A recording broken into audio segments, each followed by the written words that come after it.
We have an interesting subject this morning that comes to our attention frequently. Nearly every male brings a request for an introduction to a reputable religious teacher. People want to know where to go, who to find, what to join and what not to join. These letters come in constantly, and also phone messages and personal requests.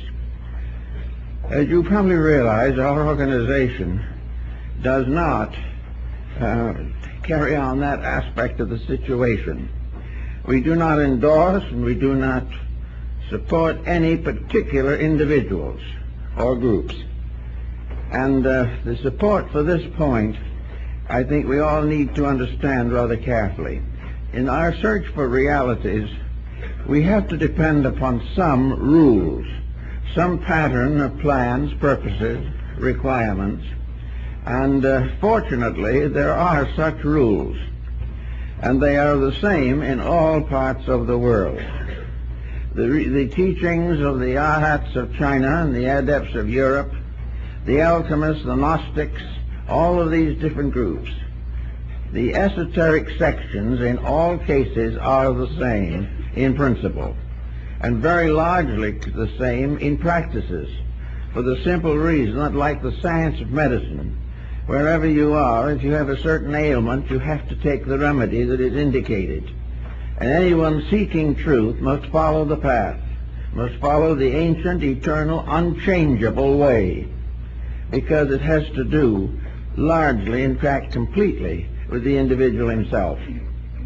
In the adept tradition in Europe, we have the alchemistical disciplines, the series of processes which lead to the transmutations of base metals.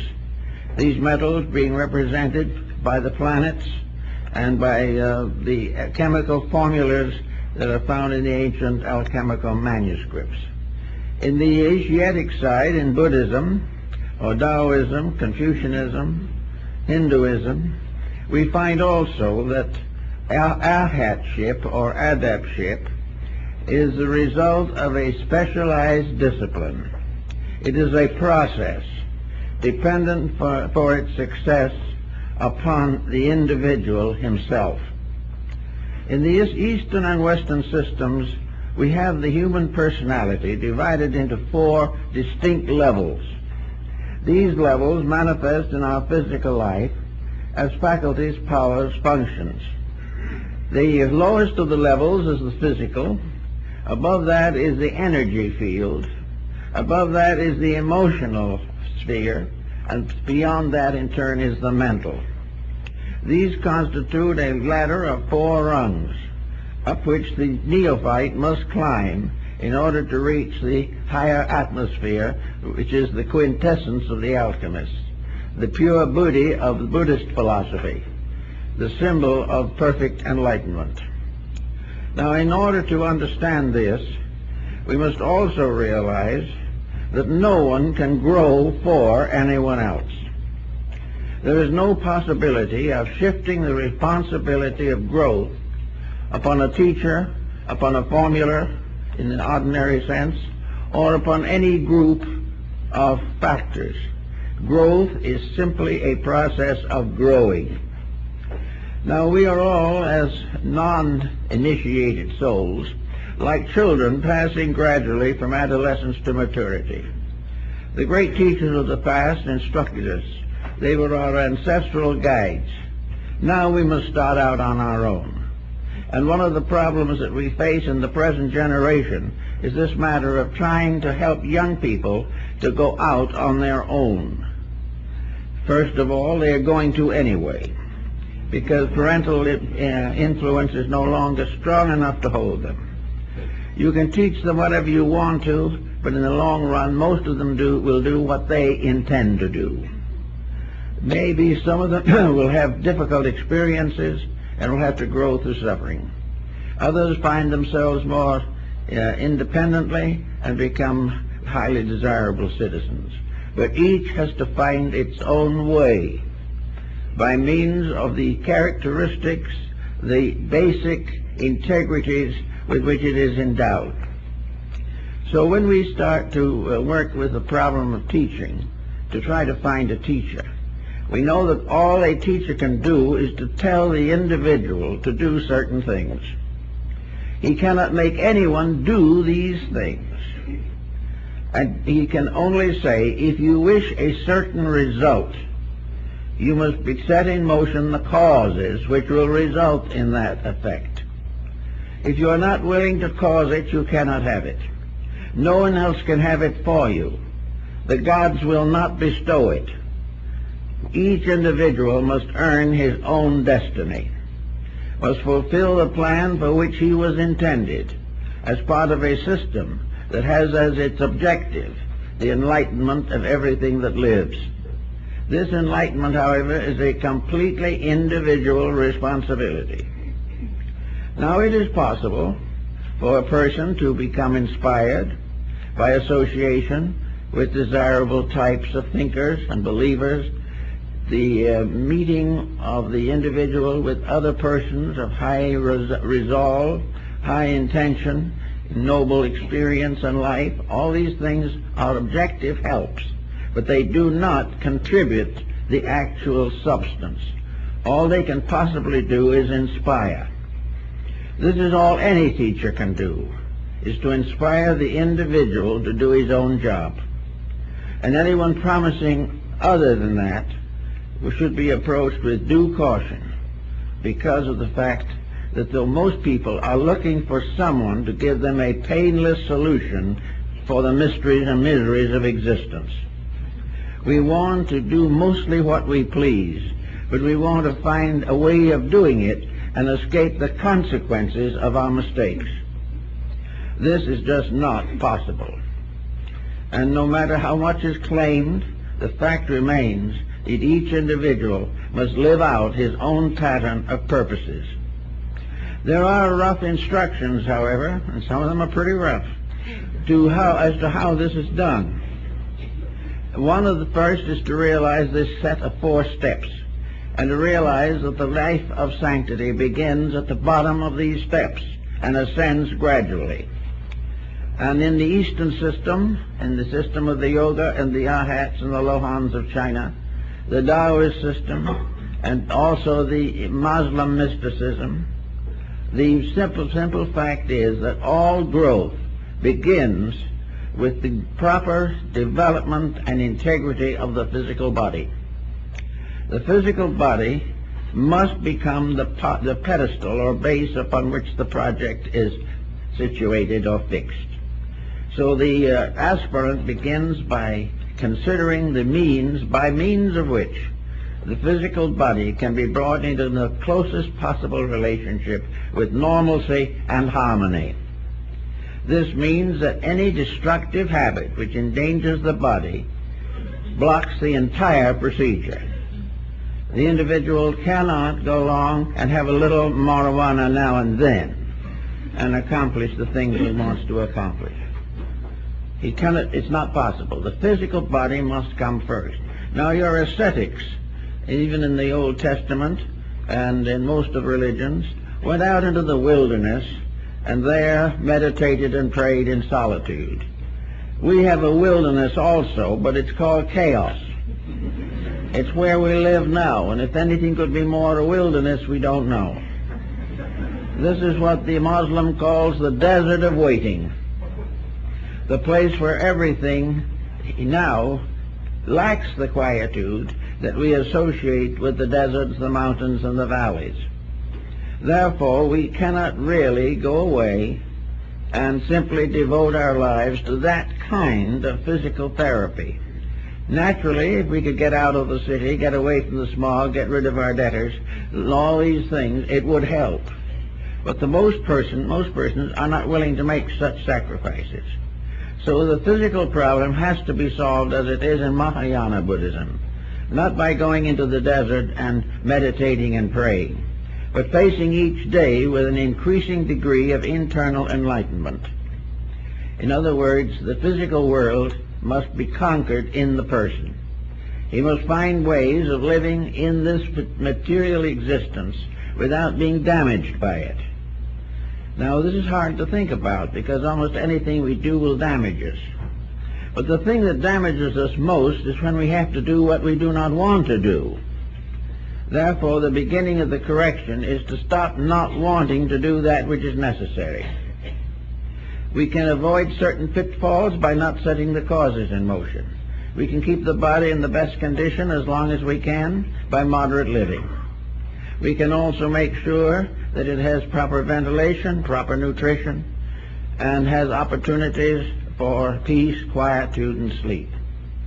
One of the things that the old systems always point out is the importance of keeping away from artificial drugs to produce the effects that are desired. It cannot be entirely followed, but we should not attempt to bring the body under control by doping it.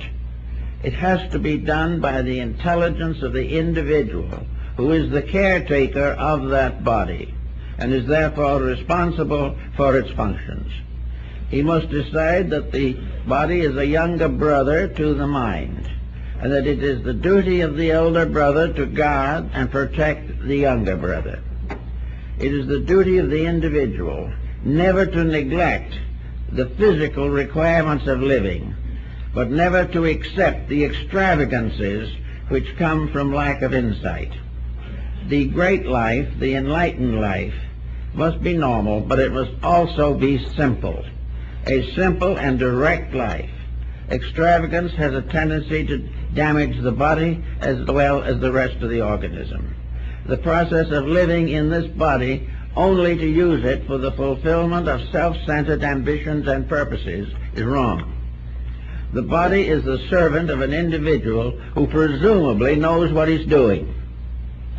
And if the person doesn't know, the body cannot follow the leadership. And without leadership, the body falls apart. So the beginning of the road that leads to enlightenment is to settle down quietly and take whatever time is necessary to make a friend of the body for the first time perhaps in our lives.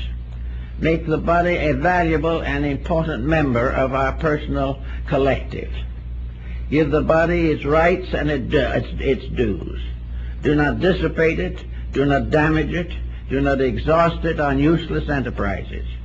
The body is willing to be martyred to a great purpose, but never to a small one. Therefore, the body must be considered first. This means a gradual modification of many attitudes that we have. Luxuries may be more damaging to the body than they are of use, but the body endures them because the mind or the emotions wants them. And wherever the mind and the emotions lead the body to excess, there is damage. This must be carefully watched and regulated, or we will get into trouble. Now, beyond the body comes the second area, which only is workable, usable, and possible if the body has already been brought into order. We must ascend, always building upon a solid foundation. Until we have solved the lower, we cannot pass to something higher.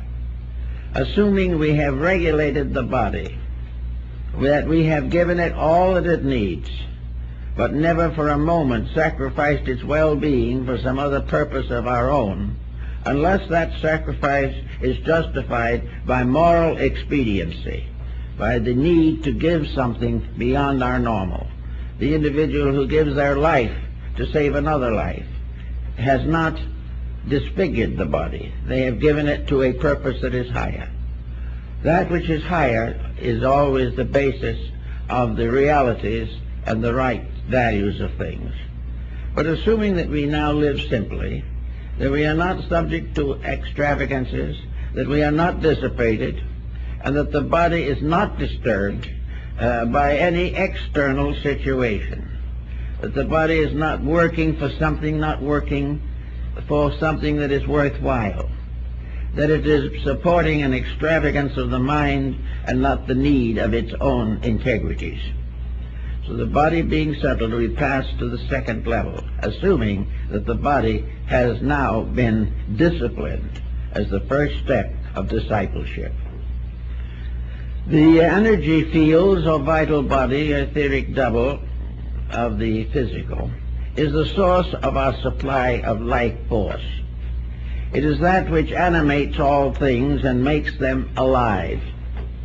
This aliveness is primarily turned downward. It is the aliveness, the vitality, which protects the body and makes it capable of receiving into itself stress and strain from higher causes within its own structure. Now, the vital body being an energy field, the individual who wishes to advance in spiritual matters must reduce energy pressures. They must not waste energy, because energy is life, and life is the power of God in us. Therefore, energy must be conserved. Energy must be distributed properly.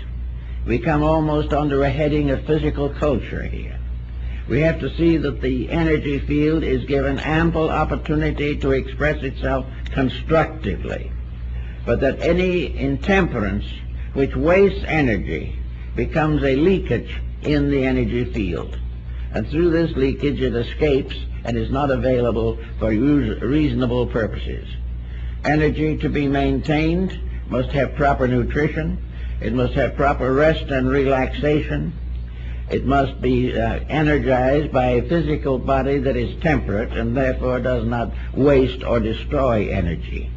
Energy cannot live unless the physical body is reasonably ordered. If it is reasonably ordered, then it can provide a proper footing for energy growth. But if the individual suddenly gets into a temper fit, the waste of energy damages both the vital body and the physical. The individual in hysteria, the person who is constantly a neurotic, the individual who starts worshiping energy waste, doing things that are not significant and not important. All energy is to be used for constructive purposes in order that energy, which is life, a part of which has been given to us, will be used as it was intended to be used, for the greater good of all that lives. All energy which has not some justification in value becomes a dangerous factor in our composition. So energy enables us to do all kinds of useful things. It also will support us in extreme hardships on many cases. But it cannot stand or survive misdirection from below or wrong attention from above. It must be given the care and discipline necessary. Energy discipline involves one important factor: quietude. Quietude means that the human body must at certain times rest. If the energy does not remove its pressures from the body, then the body cannot rest, and the least we can expect is fidgets, and they are no good either. The individual who can't sit still, who can't keep quiet, who finds it impossible to do simple things in a simple and efficient manner, the individual who has to exaggerate all actions, and finding themselves highly nervous, must take a sedation. This type of thing is deadly to the development of any higher faculties. If the individual wishes to remain on the level in which these things are done, he has the right. No one can take it from him. But if he wants to be better than he is now, he must correct the mistakes that burden him now. He must have motives, purposes, and ideals stronger and better than those which he has been nursing in the past. So he does everything possible to use energy wisely. He may feel that it is an eternal factor, that he will always have it, but he will find that this is a mistake. If he wastes it, he will not always have it. The body is itself a fallible thing, and to make it useful, helpful, and constructive as long as possible, its essential resources must be conserved. One of the physical forces and sources of energy is nutrition. So this comes into this pattern. Proper nutrition. Nutrition that is not fatty. Nutrition that is based upon, as far as possible, a full understanding of the requirements of the body and its nervous structure. Nutrition is very important because without it, the individual has no foundation upon which to build. Therefore, the first problem is to get the body into physical condition that is suitable to become a living temple. And the second step of the problem is to create within this living temple an atmosphere of divine presence, the energy being the presence of the infinite within the structure of the finite. This, and then if it is accomplished, if the individual finds that he is able to make these corrections and never waste energy, wasting energy can be simply the support of a poor cause. It can be talking too much when there's nothing to say. It can be almost anything. On the other hand, the loss of these wastefulness factors should never result in a dowerful personality. The energy factors that are constructive are pleasant, more pleasant in the long run than those which cause trouble. But then we rise to the third level, and this is a rough one of the most difficult to face, and not to be faced at all unless the lower two have already been conquered. You cannot advance unless you're on the solid foundation of what goes before. Otherwise, you're in trouble. The energy factor we have to have, and one of the great uses of energy, of course, is emotion. Now, the emotional factor is where, in most cases, the human being is oriented. He lives in a combination of vital, emotional, and physical factors. And as long as this continues, he is basically a biped, but still not raised to human estate. The energy fields that involve emotion must be cleansed and purified. Emotions must be free of all negative, toxic attitudes. This is where most people fall down. I know we have cases constantly of people who are trying to develop spiritual overtones of life, who spend their lives seeking for truth and hating each other. This won't work. Any individual who expects to get anywhere in religion has got to give up hating anything or anyone. He may not want to cultivate that person. He may not feel that that person is right. But the moment he uses emotional energy negatively, he is destroying himself and not the other person. Any destructive attitude of the emotions must be corrected. Emotions must be open, constructive, idealistic, and be no more nor less than that which is recommended in the Sermon on the Mount. The very point of this is clearly revealed in Christian doctrine, but there are very few Christians that manage to make it, because there are very few people in this world, including Christian sects, that like each other.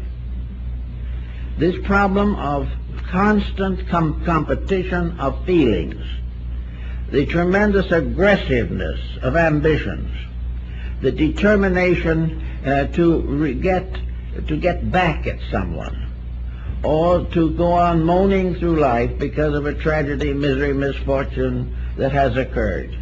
The person who is emotionally disturbed a large part of the time will not get any further. In fact, he won't even reach this level successfully. He won't reach it because the entire magnetic field, the various chakra centers and so forth involved in development cannot react constructively to negative human attitudes. The individual can assume that he is going to make it anyway, and he is going to try perhaps and find a teacher who will help him to be enlightened without correcting these faults. But he will find in the long run that he has simply deceived himself. There is no answer to improvement except to improve. There is no way of being better than we are now except by becoming better than we are now. And if we want to be more than we are now, we must build upon a foundation of solid achievement. Otherwise, the entire problem becomes a travesty.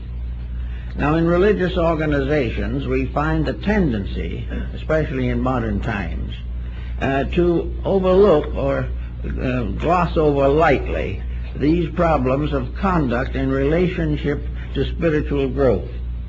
We are more or less invited to believe that if the person joins a religious organization, this does it. That if the individual gets up and claims that he is going to be a good Christian or a good Buddhist or a good Brahmin or a good Jew, that the affirmation does it. This is not true. The individual is never any better than his own conduct. He is never more advanced or more spiritual than the dignity of his attitudes toward life. Therefore, in the problem of searching for a teacher, we have to realize that our ulterior motives must be very clearly and carefully found out and corrected. Why are we looking for the teacher? Most people have very simple answers. I got a letter not long ago. The individual said, I've been miserable all my life, I'm half sick and I'm neurotic, and I want a way out to something better. Well, now that's a common kind of appeal, and you respect it.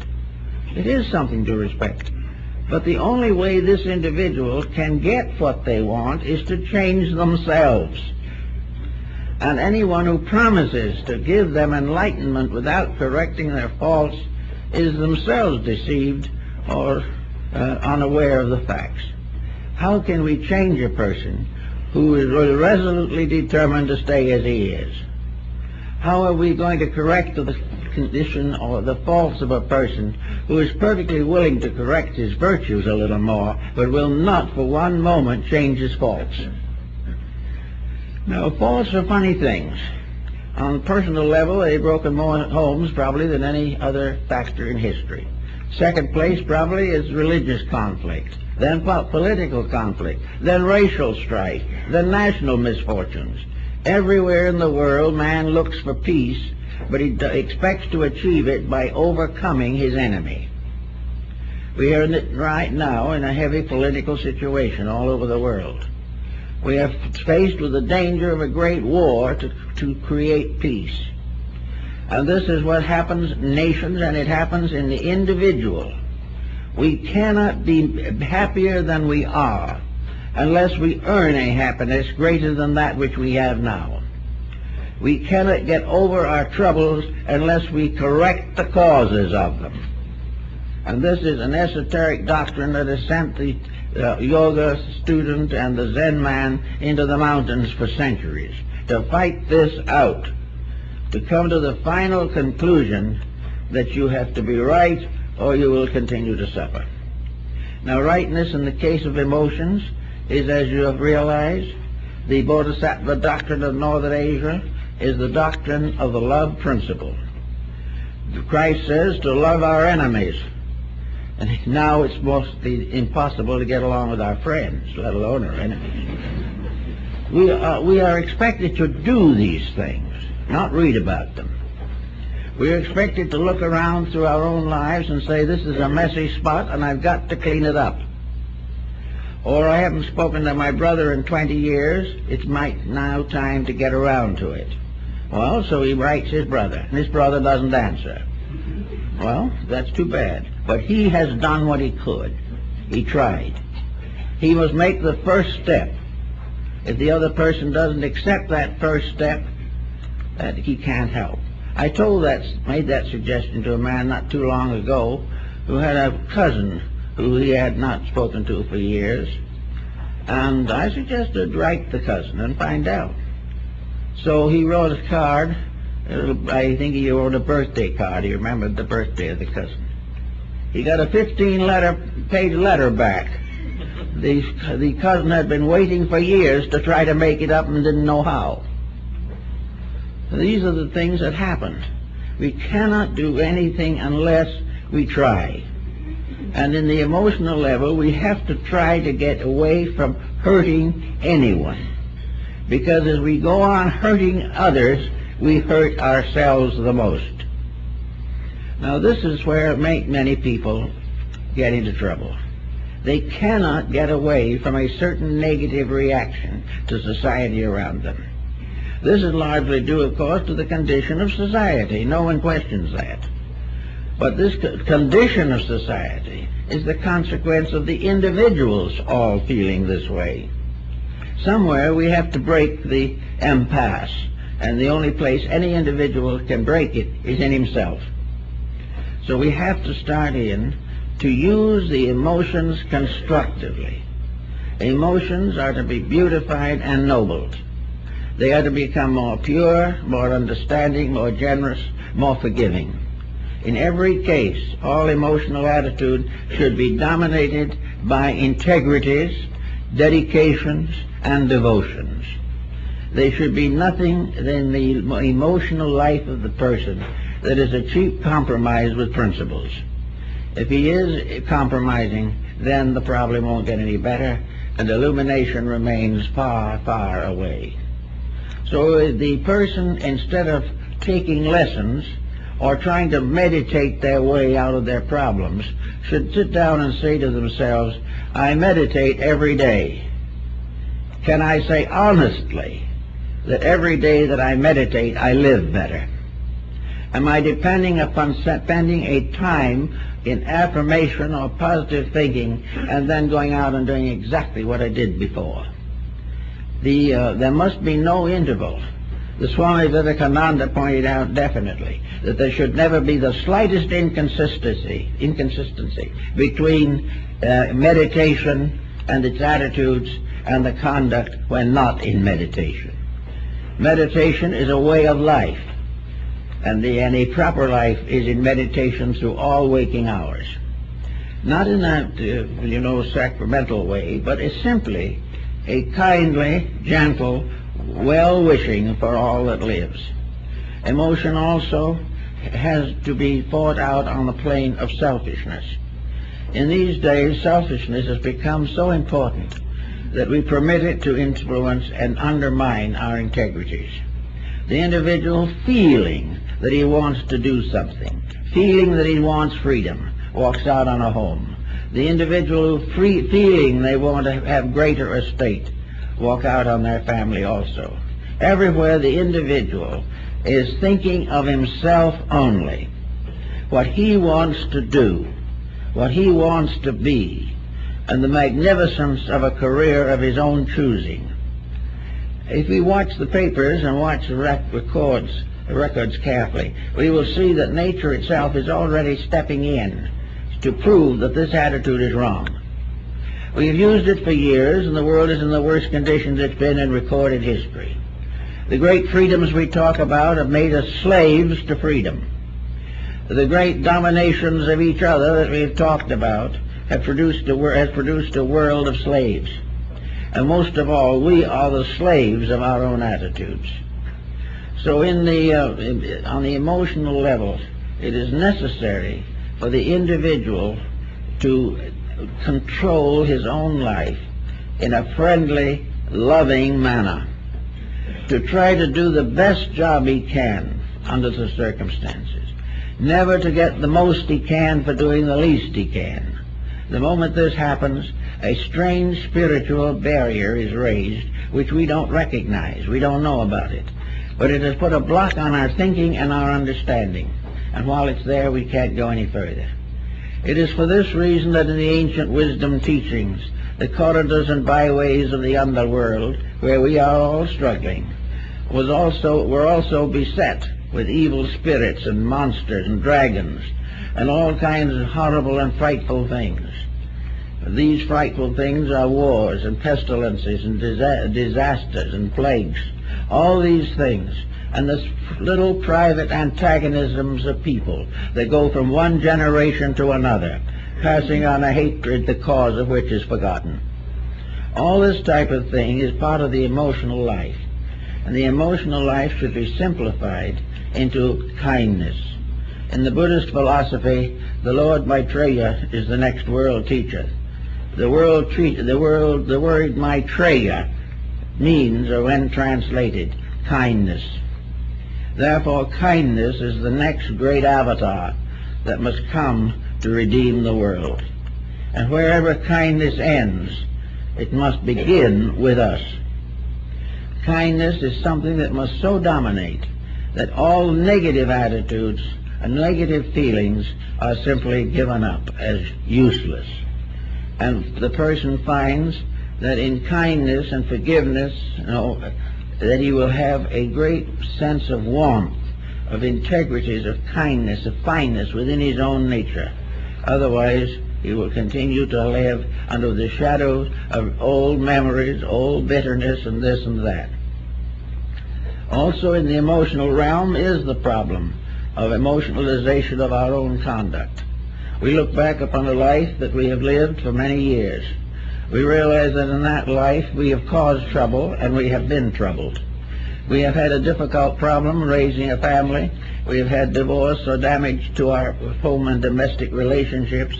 We were left orphan or put out to adoption. All these things happened.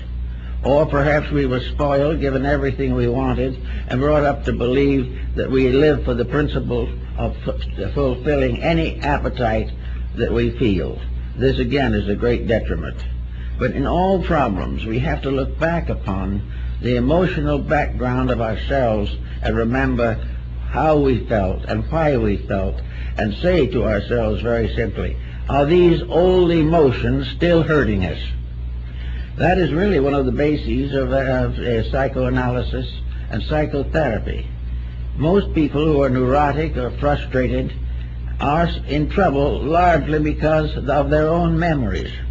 Memories that hurt, memories that seemed unfair, memories that made them hate their parents or their grandparents or their own children, memories that separate people because of dismal notions and reverberations out of the past. This type of memory problem is very difficult to work with, but it has to be worked with. The only way you can get over a bad memory is to find out why it was necessary. If the individual could take the memories that he has and transmute them in terms of experience, he would find that everything that happened to him was tremendously important, and he might be grateful indeed for circumstances that he now regards as terrifying or terrible. Each thing that happens to him was an opportunity to grow. Each misfortune is an opportunity to rise to a higher level of personal integrity. Each heartache is the possibility of transforming this attitude or this emotion into a great and deep recognition of universal unity of life. Each person can take his own memories, and by understanding them correctly, he can use them to grow with rather than to allow to hurt him. Nearly always a memory that hurts is a memory of an action that we have never learned to understand, never learned to affect, and never learned to get along with. So we have these problems on the emotional plane of life, and we must come out of it with a kindly attitude, a willingness to bless regardless, and a perfect willingness to see others succeed more than we do, advance better than we are, and take life as a series of disciplines in which integrities do work out. We find time after time that the individual who has had bad times and has lived through them successfully has become fortunate in all respects.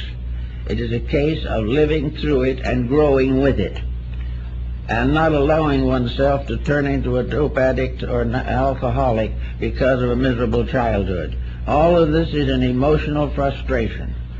It's there, and maybe the individual in any certain case may not be able to handle it in this embodiment. But if he can handle it and doesn't do anything about it, he has no right to say that he is searching for a higher level of understanding and insight. Or if he says he is trying to, he should take into consideration that he will never make it until he changes himself.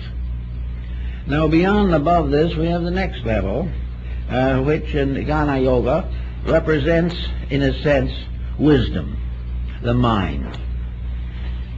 Now the mind is probably the most important weapon, instrument that we have, but it has much the quality of an atomic bomb by which it was brought into existence.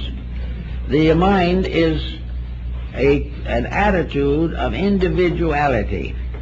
The mind separates the individual from all other individuals. at the same time that it bestows upon him the ability to recognize a possible kinship with others. The mind itself is a separating force working mostly downward into the material life. It is the reason why some people are paid 10 times what they're worth, simply because the mind has caused them to become indifferent to integrities. The mind can cheat and justify it if ambition is strong enough. Therefore, the mind is the power of the individual to compete successfully with other individuals. It is the power of a nation to compete with other nations and the instinct to do so. The mind is forever seeking and conspiring to advance the estate of the person, not the estate in terms of divine insights, but the estate in the terms of physical success.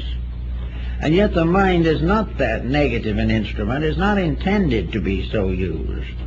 The mind is the basis of a contemplative justification of life. The mind is the thing that will enable us to sit down quietly, see why we are wrong, how we are wrong, and what happened to people who made the same mistake from the beginning of history. The mind is a philosophical instrument. It might remind us of the fact that we can't lie today any more successfully than they lied in Egypt 3,000 years ago. And we cannot have a selfish way of life now any more than we could when the Roman Empire fell apart. The mind gives us the realization with a strong proof factor that integrities are indispensable to security.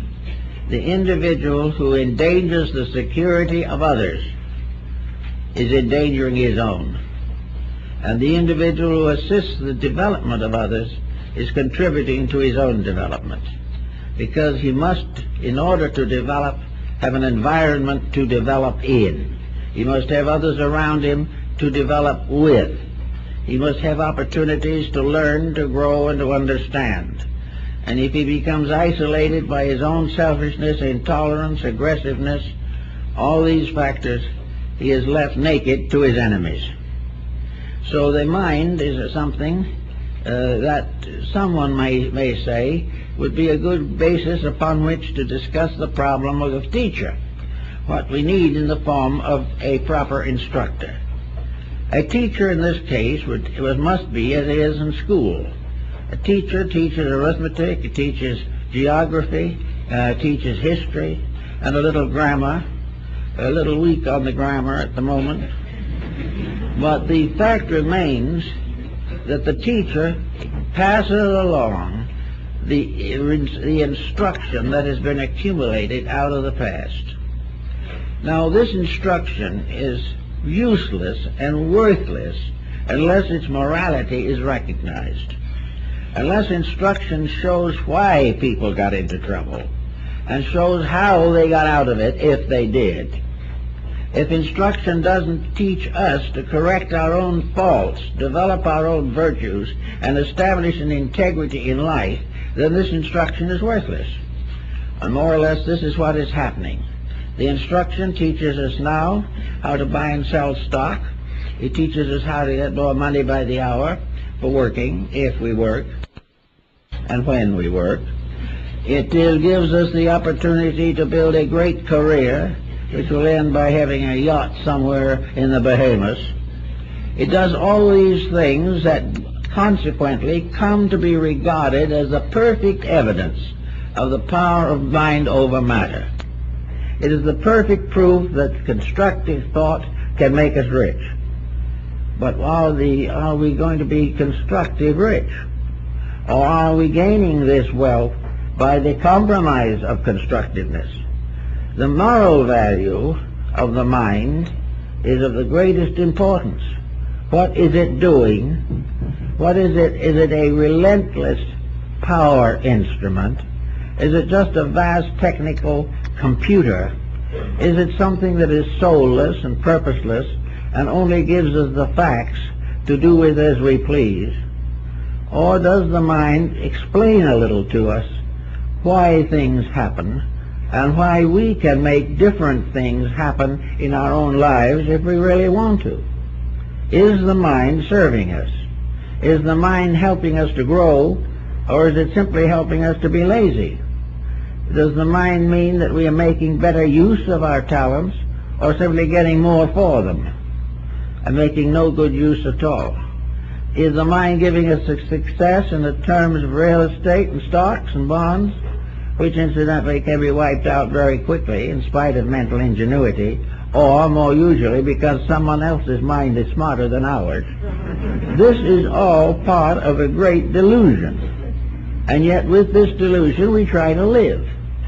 So with a mind that won't tell us the truth, or we don't expect it to, or won't let it tell us the truth, a set of emotional factors that will not permit us to be happy, cheerful, pleasant people, a vital system that is so diluted and degenerated by our upper conduct that we are tired all the time, and finally a body that might be well expected to hold on for quite a while, that becomes a wreck in 50 or 60 years.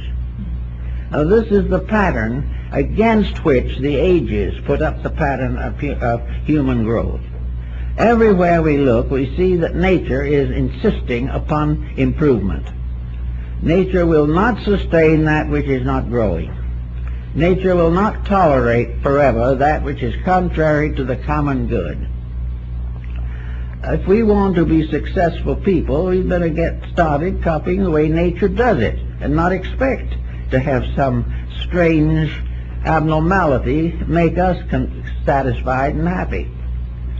Now we come to another factor then, that is the fifth factor.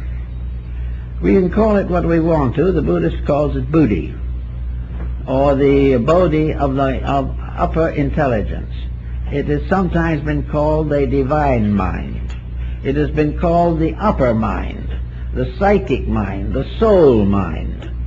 And perhaps the soul mind is about as good as anything we can find to call it. This is the censor. This is the power of the soul, which can never rest while the organisms are corrupt.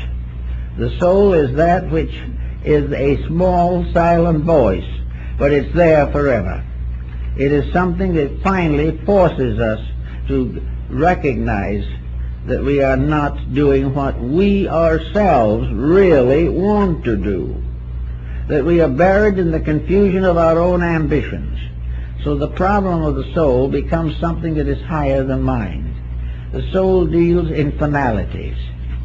The soul can ask the individual the simple question: what is all adding up to? All the things we do, are they all ending in the graveyard? Is materiality an acceptable attitude? The mind, under certain conditions, particularly if it moves in a sophisticated set, will say, yes, I can be an atheist. I don't necessarily believe in anything, because if I believe in something, I'm apt to have some of my ambitions curtailed. If I believe in God, I cannot do these things which are disobedient to every record we have of divinity, therefore let's eliminate divinity. They believe this.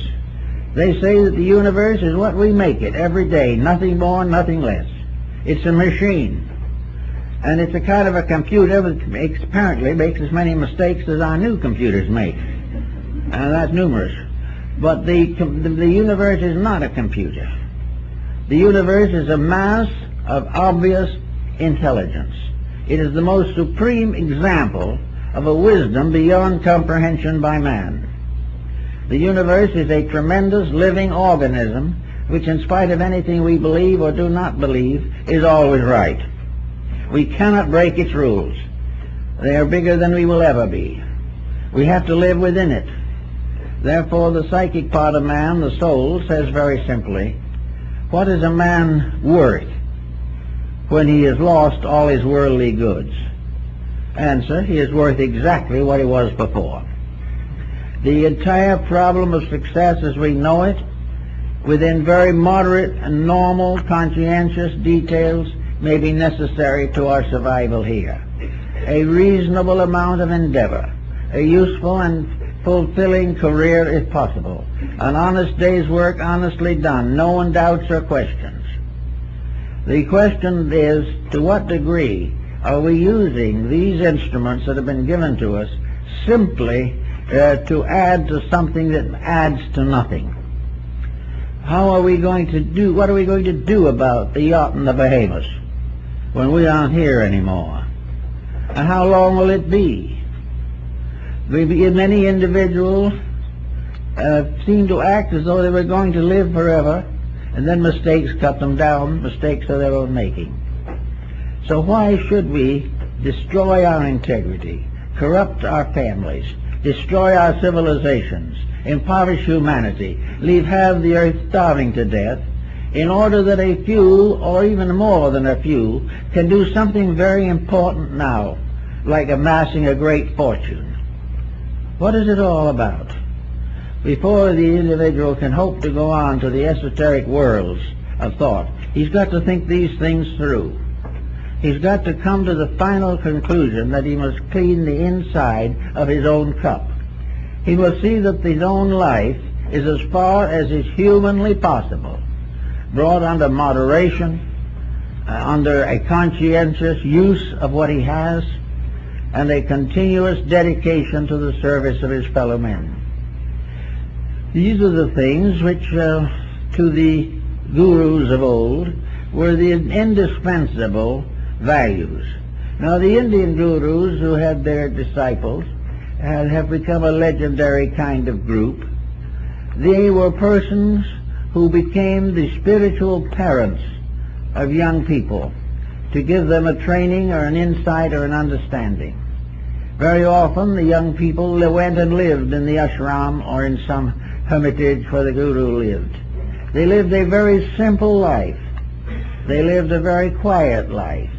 And they lived constantly in the presence of a person who was beyond the temptations of mortal life.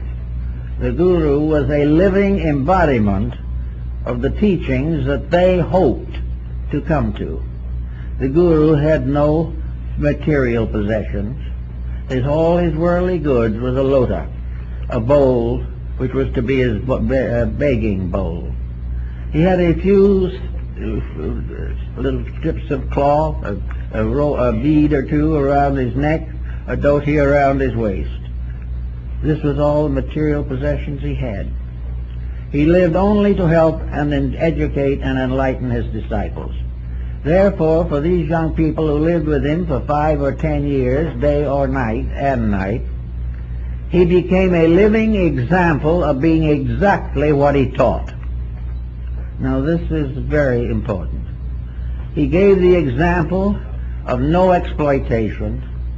He offered nothing to the disciple except the right to grow.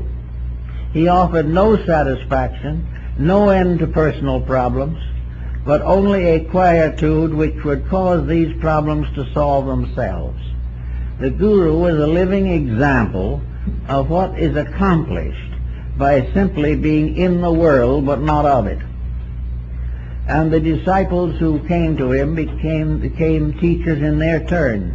They were there in order to learn to become servants of human need. There was never any discussion of great establishments. The great work was the simple work of living true to principle and bestowing this vital experience to others who came after. Now, it's hard to do this in our modern civilization. We know that, because the old days are not with us very much anymore, and young people gathering for various religious purposes have not the background.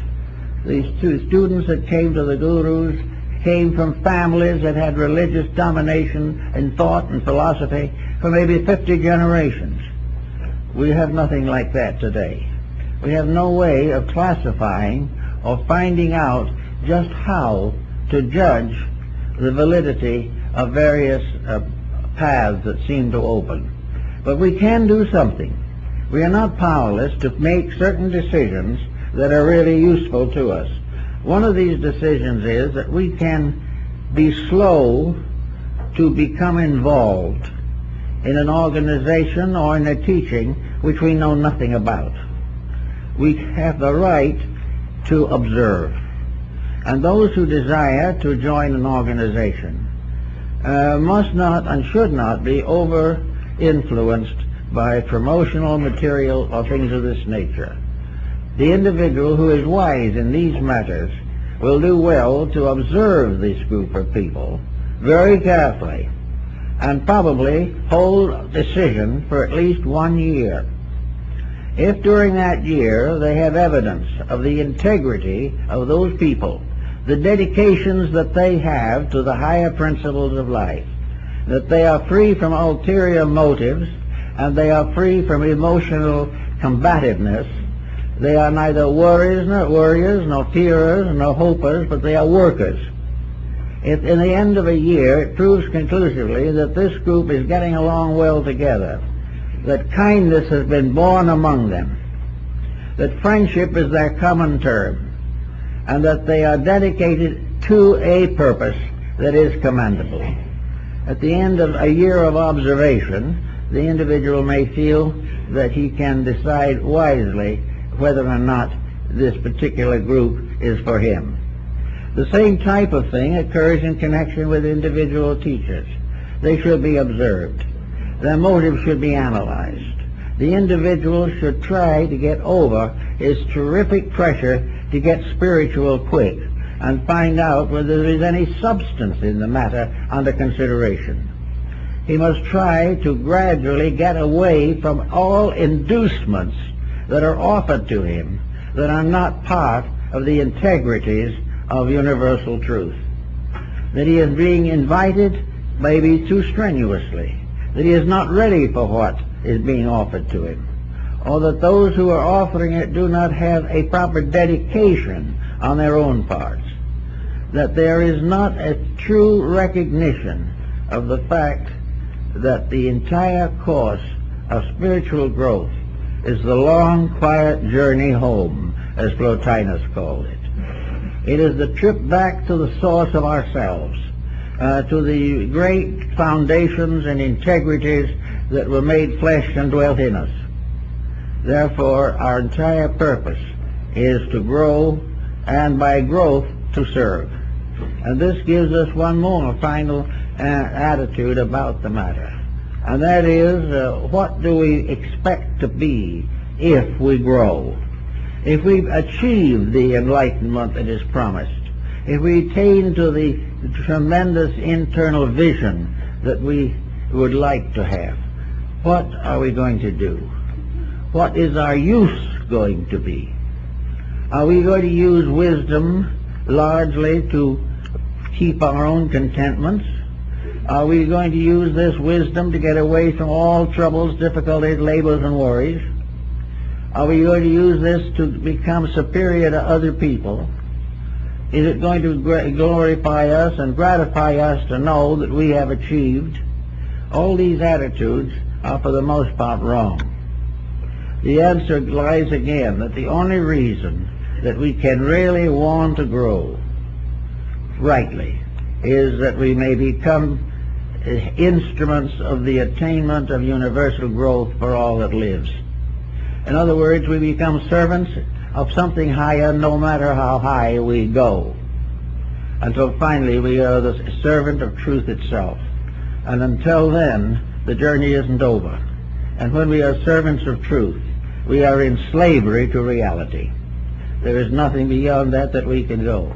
And yet that slavery is a strange kind of complete freedom, because with it is the recognition of the integrities we seek and the perfect acceptance of a divine state for which we were originally intended. But egoism must go. All of the ulterior motives. The individual must not follow these lines in order to be prosperous or in order to reconcile some inconsistency of his own mind. He cannot possibly have any other motive except a sincere 100% dedication to the achievement of union with the reality of which he is an inevitable part. Until he does this and takes this attitude, he is not safe in his search for spiritual values. Now, we have troubles also in the world religions today. What we cannot realize really in most places is that there is one God, although he has 72 names. The names have become important. Today we have a great rise of terrorism in the name of the true God, the God of love and the God of peace. Suddenly becomes a justification for hatred and for everything of this nature. Now we have to be extremely careful in our own lives when we come to recognize our own religious allegiances. If we are in an allegiance to a competitive organization, one that is out to dominate and discredit others, then we either have to join that movement of aggressiveness or else we have to resign our membership. We must therefore try desperately and definitely not to be taken into various creedal and denominational factors. All denominations and all creeds have their place. They are right. They are on one of the rungs of the ladder. But not one of these creeds can prevent us from gradually coming to the realization that truth is one, that unity is the absolute and actual reality, and that all denominations are merely facets of one terrific spiritual reality. Therefore, in serving God, we love all. In serving ourselves, we sacrifice others to our own ambitions, our own purposes, and our own prejudices. On the level of prejudices, which become, in a sense, mental blocks, we find it very easy to have prejudice against various beliefs. When we go back to the Inquisition, we go back to all of the great tyrannies of the past to find out what prejudice does. A prejudice of any kind does nothing but hurt. And instead of that, each person must strive definitely and in every way that he can to overcome all prejudice on levels of religion or philosophy. He may choose his own path, but he should not discredit the path of anyone else. It is their right to do as they please, but not necessary that he conform with it. So each person gradually becomes, in a sense, alone. But the Chinese had a very interesting point of view on this particular point. They had a sacred land, which is not our Eden or our heaven or paradise, but strangely enough they had a word for it that we have used for many years for something else. The heaven of the Taoist sages of China is called Horizon, from which our word horizon comes. And this is a land in which all the wise and the loving get together.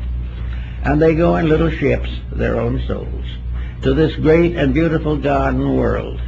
In this garden world there is no punishment, no evil, no purgatories, only the poets and the scholars and the friends and the mothers and the children and the fathers sit under the trees and enjoy life. And, strangely enough, it is probably one of the few post-mortal state in which everyone is still studying. Those who have passed on are also learning a little something new every day. Life is not static. It's not assumed that the average person can play a harp successfully. Therefore, it's not suggested. Life becomes an adventure in knowledge, an adventure in friendship, in art and music and kindness. And here come the tired and the weary who have done it as best they could and have really tried hard. And they are welcomed into the assembly of the ones who have gone there and have done the thing right. All those in that world there have fulfilled the requirements. They have lost all sense of personal ambition. They are not even ambitious to be there. This is another point. But they are there because when they woke up after death, there they were. But there they were because of the way they had lived before death. They just couldn't help but wake up in a pleasant place because they had devoted their lives to service of others, love and kindness. There was no problem of sectarianism there. Anyone could believe anything he wanted to, because if he wasn't right, he couldn't get there in the first place. But being right did not mean he necessarily agreed with everyone completely. He had his own values and his own interpretations. Therefore, there could be some wonderful discussions and conversations, and the various members could get together in little groups and discuss the eternal values of things. It is said that Lao Tzu went there on the back of his water ox, when the mortal world of China no longer would accept him. So everywhere in this philosophy of ideas, there is a reward, and whether it is horizon, the land beyond, or simply that which is beyond our horizon at the moment, we are all working towards one thing. We are working towards happiness, friendship, kindness, and love. We are working for a better place for our children and their children. We want to have happiness for them, because only in the happiness of others can our own happiness be established. We want to live straight and square and fair, and we would rather live very humbly than compromise the principles which are the basis of life. So under those conditions, the person can attempt to enter the path of wisdom. He can find the way of teachers, the way of knowing what to do. But in each case, the teachers come only when the individual or the disciple attains a certain level. If the person completely controls the physical body and its various functions, there will in due time appear the teacher to tell him what to do next. As the Hermetic axiom of Egypt was, when the disciple is ready, the teacher is there. But the teacher, if you can't go out and find him before you're ready, and there's no use trying. And when you're ready, there's nothing you can do, because you will find that which is next comes to you. Only, however, if you have kept the rules, kept the life, kept the values, and kept the integrities. So there is no need to worry about rewards or anything of that kind. The reward of growth is growth. The reward of individual integrity is to build a better world for everyone else and a happier life for yourself. There are integrities in life, and way back in the period of the god Nebo, in the ancient Babylonian and Chaldean tablets, there is a very simple type of instruction for man which he has never outgrown. One says, when a man builds a house, he shall use good materials and shall cheat in nothing. And if he does cheat, he shall be penalized. An individual who sells something will be punished by God if what he sells is not of the quality represented.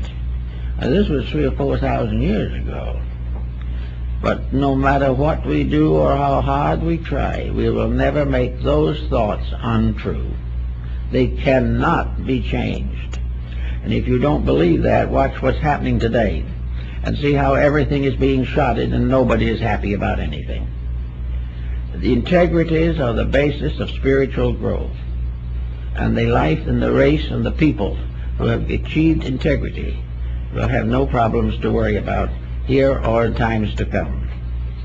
So don't worry too much. If you're interested in finding out a little bit about the integrities of life, history is a good start.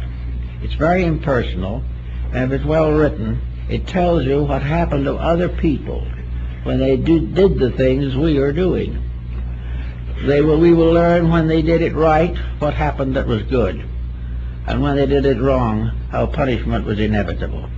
From these things and from the study of comparative religion, you will come to understand the principles of integrities.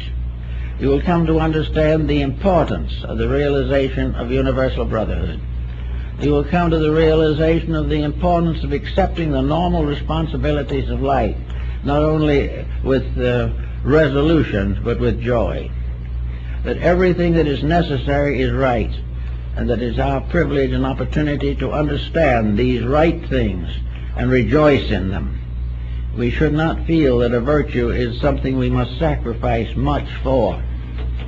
A virtue is something that will help us not to sacrifice our entire life for nothing. So all these points and principles are part of the problem of teaching. Now, what shall we say about how you're going to recommend this to somebody? I think the only way to do it is to realize that in the world today there is an abundant literature by various religions of all times, by means of which the individual can get a brief summary or an elaborate discussion of the great integrities of life and the moral values which mankind has experienced through thousands of years of life. These various instructions will tell the person what good people have thought, what wise people have tried to live, and it will also help us to realize why today we honor and practically deify a handful of great dedicated spiritual persons who have become the foundations of civilization and of everything we hope for, everything we believe. We remember Jesus, who had no place to lay his head, but today is probably the most universally honored of human beings. We believe and recognize the great values that have come from dedication to principles. And we realize that these dedications are not dead, that we will never be so wise and scientific that we can get along without honesty. But all real science will lead us back to honesty. We must gradually recognize the use of knowledge. Knowledge is to prove to us the things we need to know, not that we hope, but that which we know. Therefore, science is to give us a new skill to understand the universe so that we may obey it and venerate it. Art gives us a new instrument by means of which we can picture forth our own inner interpretations of universal beauty. Music is indeed the music of the spheres that Pythagoras heard. It is the power to put all arts into a harmonic relationship. Music is the symbolism of universal harmony, and when it is variously distorted, it destroys its own consequences. Healing is the art of helping to restore the balance of the body, but is not possible to be completed without the unfoldment of the internal resources of the soul. Law is in order to keep us in a reasonable relationship with each other. Laws are most of them devised from ancient sources, and while these laws are naturally and properly kept, they are useful and significant. But when they are carefully intellectualized and integrity is taken out of them, they become a danger to our lives. All forms of knowledge are in themselves good, but the perversions of knowledge are now deemed necessary to success. And while we consider to do it this way and keep on making these perversions, we shall continue to fail, because the success is in the integrities and not in the breaches of integrity. So all the forms of knowledge that we know can help us to become aware of the one knowledge that is necessary, that we are creatures on a long journey through the caravansaries of this world, that we are wanderers in a strange desert of waiting, but that we are in a way wonderfully guided by the wisdom that has been given to us. We are in this world, but we are not destined to stay here. We are not here to become the source of great monuments on the physical plane of life. We are here in a great system of instruction, divinely inspired and divinely maintained. We are all at school together. Now we're in the kindergarten, or one of the lower grades, of having a little trouble. But someday we will become grade school teachers. Then we will become instructors in high schools. Then maybe we will be professors in colleges or universities. Those are the degrees of our hatship. That is the degree of the esoteric order of things, that we shall rise to higher levels, but always to serve and to teach. But in all this teaching, everything depends upon one point, that all we can actually teach is to inspire the person to grow by virtue of his own integrities and his own potentials. The person can grow because the potential for growth is there. The inside is divine and it's going to come out. But in the meantime, these professors and so forth, the great world teachers and all the others, can only remind us that if we live the life, we shall know the doctrine. It will give us the courage to go and work on ourselves, and using their example as an inspiration, attempt to do that which they have done so faithfully. All of this is part of how to grow. And I think if we just become a little more discriminating and not too enthusiastic, we can observe for ourselves those types of instruction which are useful, normal, and proper, and at the same time can avoid involvement in something that we do not regard as proper. We are all searching, and we haven't the discretion to know always what is best. But if we always say to ourselves what is kind, what is good, and what is inspired by the love of God and our fellow men, and is without exploitation and without ostentation, we won't be very far from the facts. So we hope each one of you, under this type of thinking, will be able to solve some of these problems for yourself. Thank you very much.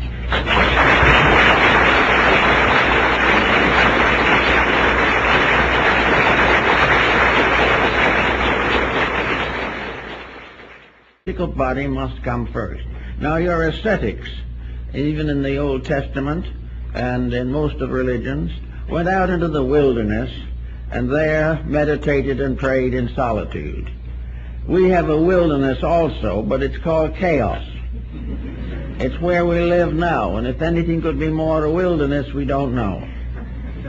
This is what the Muslim calls the desert of waiting, the place where everything now lacks the quietude that we associate with the deserts, the mountains, and the valleys. Therefore, we cannot really go away and simply devote our lives to that kind of physical therapy. Naturally, if we could get out of the city, get away from the smog, get rid of our debtors, all these things, it would help. But most persons are not willing to make such sacrifices. So the physical problem has to be solved as it is in Mahayana Buddhism, not by going into the desert and meditating and praying, but facing each day with an increasing degree of internal enlightenment. In other words, the physical world must be conquered in the person. He must find ways of living in this material existence without being damaged by it. Now, this is hard to think about because almost anything we do will damage us. But the thing that damages us most is when we have to do what we do not want to do. Therefore, the beginning of the correction is to stop not wanting to do that which is necessary. We can avoid certain pitfalls by not setting the causes in motion. We can keep the body in the best condition as long as we can by moderate living. We can also make sure that it has proper ventilation, proper nutrition, and has opportunities for peace, quietude, and sleep.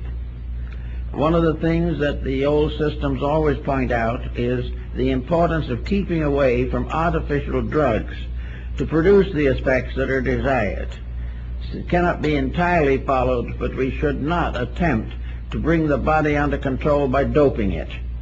It has to be done by the intelligence of the individual, who is the caretaker of that body and is therefore responsible for its functions.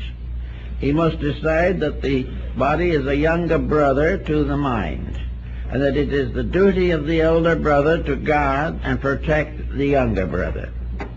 It is the duty of the individual never to neglect the physical requirements of living, but never to accept the extravagances which come from lack of insight. The great life, the enlightened life, must be normal, but it must also be simple. A simple and direct life. Extravagance has a tendency to damage the body as well as the rest of the organism. The process of living in this body only to use it for the fulfillment of self-centered ambitions and purposes is wrong. The body is the servant of an individual who presumably knows what he's doing. And if the person doesn't know, the body cannot follow the leadership. And without leadership, the body falls apart. So the beginning of the road that leads to enlightenment is to settle down quietly and take whatever time is necessary to make a friend of the body for the first time perhaps in our lives. Make the body a valuable and important member of our personal collective. Give the body its rights and its dues. Do not dissipate it. Do not damage it. Do not exhaust it on useless enterprises. The body is willing to be martyred to a great purpose, but never to a small one. Therefore, the body must be considered first. This means a gradual modification of many attitudes that we have. Luxuries may be more damaging to the body than they are of use, but the body endures them because the mind or the emotions wants them. And wherever the mind and the emotions lead the body to excess, there is damage. This must be carefully watched and regulated, or we will get into trouble. Now, beyond the body comes the second area, which only is workable, usable, and possible if the body has already been brought into order. We must ascend, always building upon a solid foundation. Until we have solved the lower, we cannot pass to something higher. Assuming we have regulated the body, that we have given it all that it needs, but never for a moment sacrificed its well-being for some other purpose of our own, unless that sacrifice is justified by moral expediency, by the need to give something beyond our normal. The individual who gives their life to save another life has not disfigured the body. They have given it to a purpose that is higher. That which is higher is always the basis of the realities and the right values of things. But assuming that we now live simply, that we are not subject to extravagance. We have an interesting subject this morning that comes to our attention frequently. Nearly every male brings a request for an introduction to a reputable religious teacher. People want to know where to go, who to find, what to join and what not to join. These letters come in constantly, and also phone messages and personal requests. As you probably realize, our organization does not carry on that aspect of the situation. We do not endorse and we do not support any particular individuals or groups. And the support for this point, I think we all need to understand rather carefully.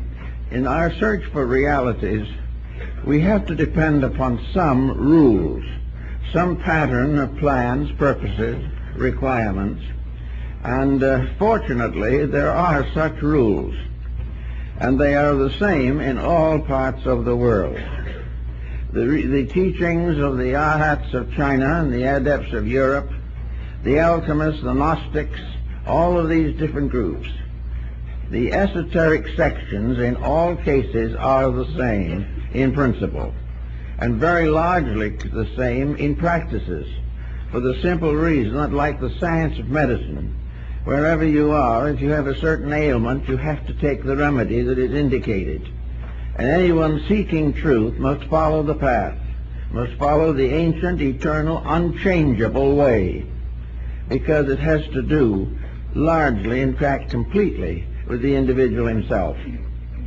In the adept tradition in Europe, we have the alchemistical disciplines, the series of processes which lead to the transmutations of base metals. These metals being represented by the planets and by the chemical formulas that are found in the ancient alchemical manuscripts. In the Asiatic side, in Buddhism, or Taoism, Confucianism, Hinduism, we find also that arhatship or adeptship is the result of a specialized discipline. It is a process dependent for its success upon the individual himself. In the Eastern and Western systems, we have the human personality divided into 4 distinct levels. These levels manifest in our physical life as faculties, powers, functions. The lowest of the levels is the physical. Above that is the energy field. Above that is the emotional sphere. And beyond that, in turn, is the mental. These constitute a ladder of 4 rungs. up which the neophyte must climb in order to reach the higher atmosphere, which is the quintessence of the alchemist, the pure Buddhi of the Buddhist philosophy, the symbol of perfect enlightenment. Now, in order to understand this, we must also realize that no one can grow for anyone else. There is no possibility of shifting the responsibility of growth upon a teacher, upon a formula in an ordinary sense, or upon any group of factors. Growth is simply a process of growing. Now, we are all, as non-initiated souls, like children passing gradually from adolescence to maturity. The great teachers of the past instructed us. They were our ancestral guides. Now we must start out on our own. And one of the problems that we face in the present generation is this matter of trying to help young people to go out on their own. First of all, they are going to anyway, because parental influence is no longer strong enough to hold them. You can teach them whatever you want to, but in the long run, most of them will do what they intend to do. Maybe some of them will have difficult experiences and will have to grow through suffering. Others find themselves more independently and become highly desirable citizens. But each has to find its own way by means of the characteristics, the basic integrities with which it is endowed. So when we start to work with the problem of teaching, to try to find a teacher, we know that all a teacher can do is to tell the individual to do certain things. He cannot make anyone do these things. And he can only say, if you wish a certain result, you must set in motion the causes which will result in that effect. If you are not willing to cause it, you cannot have it. No one else can have it for you. The gods will not bestow it. Each individual must earn his own destiny, must fulfill the plan for which he was intended, as part of a system that has as its objective the enlightenment of everything that lives. This enlightenment, however, is a completely individual responsibility. Now, it is possible for a person to become inspired by association with desirable types of thinkers and believers, the meeting of the individual with other persons of high resolve, high intention, noble experience in life. All these things are objective helps, but they do not contribute the actual substance. All they can possibly do is inspire.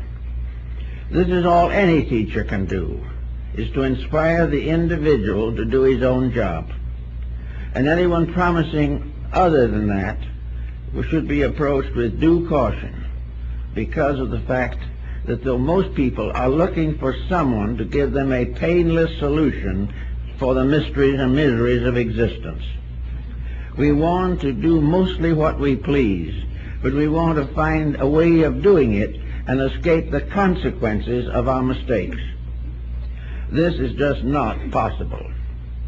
And no matter how much is claimed, the fact remains that each individual must live out his own pattern of purposes. There are rough instructions, however, and some of them are pretty rough, as to how this is done. One of the first is to realize this set of 4 steps, and to realize that the life of sanctity begins at the bottom of these steps and ascends gradually. And in the Eastern system, in the system of the Yoga and the Arhats and the Lohans of China, the Taoist system, and also the Muslim mysticism, the simple fact is that all growth begins with the proper development and integrity of the physical body. The physical body must become the pedestal or base upon which the project is situated or fixed. So the aspirant begins by considering the means by means of which the physical body can be brought into the closest possible relationship with normalcy and harmony. This means that any destructive habit which endangers the body blocks the entire procedure. The individual cannot go along and have a little marijuana now and then and accomplish the things he wants to accomplish. He cannot, it's not possible. The